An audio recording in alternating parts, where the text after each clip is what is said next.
Hey everyone, Sam Farrader here, and welcome back to another video. Now, I'm gonna cut to the chase and get on with the video.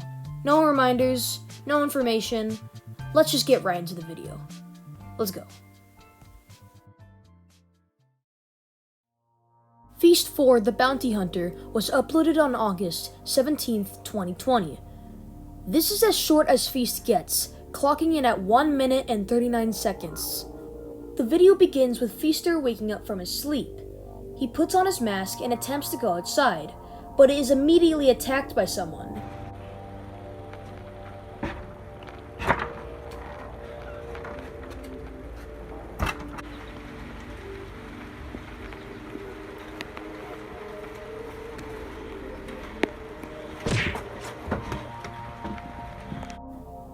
Now, based on the information I've gotten, his name is James. Hang on a minute. James from Feast 1? Holy crap, it's James from Feast 1. If you guys forgot, I accidentally called James George. He was the one with the gray jacket, right here. Out of all the people, I never thought James would come back. Ironic that James knocks out Feaster, because that's the exact thing Feaster did to James in Feast 1.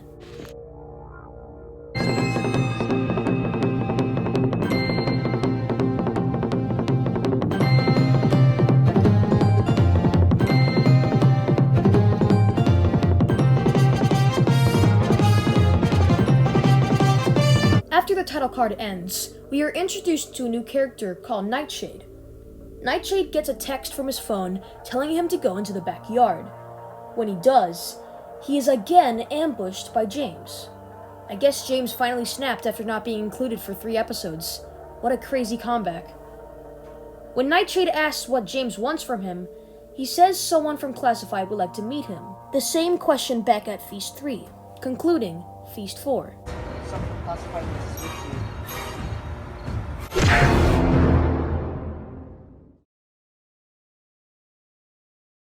Feast 5: The Night was uploaded onto YouTube on August 21st, 2020, longer than Feast 3 and 4 combined.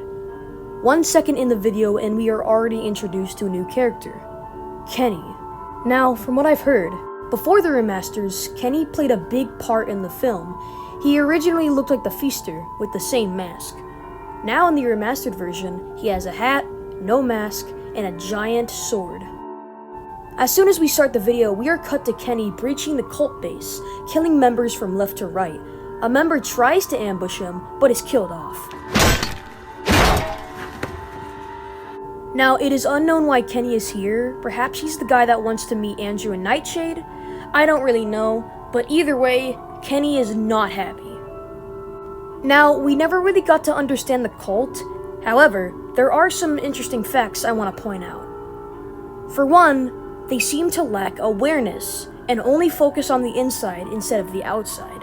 I mean, the entrance to the base was barely guarded and wasn't locked in any way. They also lack coordination and teamwork. They just kind of run at the enemy one by one, expecting it to work. I wouldn't be surprised if Kenny annihilates the base without any injuries. And third, there doesn't seem to be a boss or a leader of some kind. Sure, there are ranks, but there doesn't seem to be a king. That's probably why they lack coordination. In this next scene, Kenny finds Andrew, and with no hesitation, no words, Kenny grabs Andrew and tries to get him out of here. However, one of the members ambushes them and takes Andrew, but thankfully, Andrew isn't dumb and kills the guy, beginning the title card.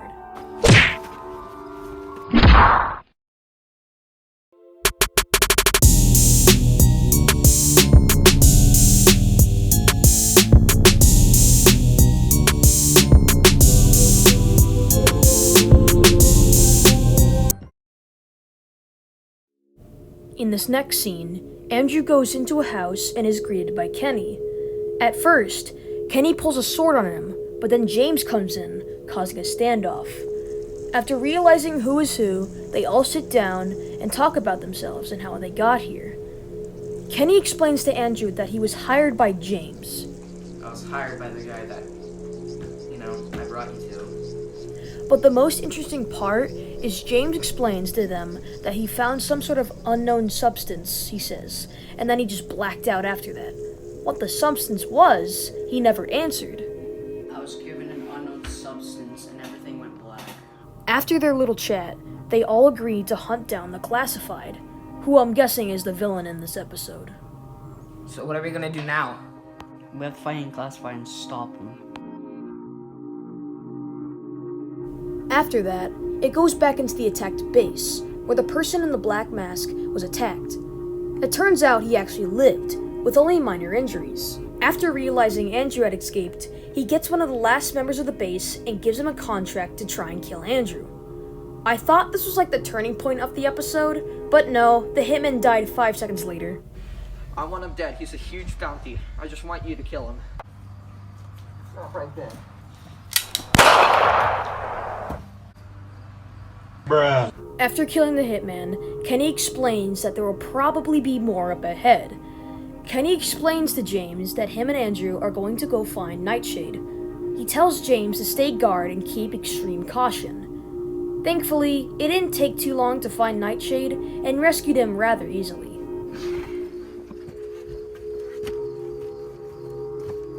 When they get back to the entrance, it turns out James had been kidnapped, so now they have to drop what they're doing and go find James. Before they find James, they go to a weapon garage and give Nightshade a bat. Here you go. Just goodbye. But for some reason, when the group tries to find James, Andrew just straight up leaves. I don't want to be here. When they both realize Andrew left, Kenny tells Nightshade to stay here in case he gets back. Kenny then leaves Nightshade to go into the house and thankfully finds James rather quickly.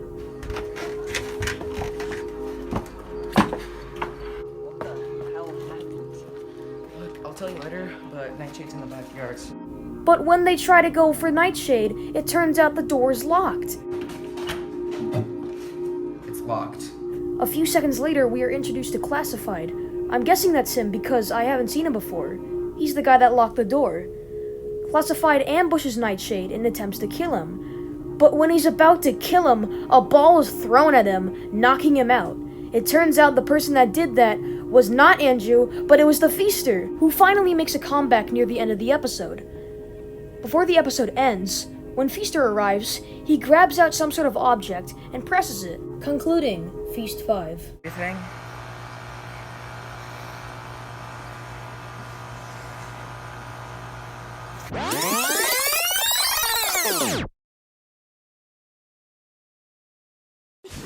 Okay, so basically around this neighborhood, there's been a commit of murder.